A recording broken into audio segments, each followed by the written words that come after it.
அமெரிக்காவும் அதன் நேச நாடுகளும் ஒரு புறமும் ரஷ்யா ஒரு புறமும் நிற்பது எவராலும் மறுக்க முடியாத மிக தெளிவான உண்மையாகும்.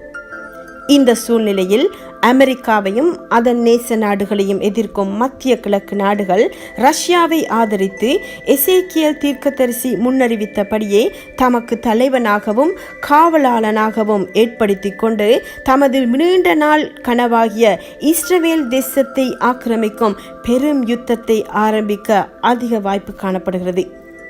உக்ரைனை ஆக்கிரமிக்க ரஷ்யா ஆரம்பித்துள்ள இந்த யுத்தத்தில் ரஷ்யா வெற்றியீட்டினால் வெற்றி பெருமிதத்துடன் அல்லது தோல்வியடைந்தால்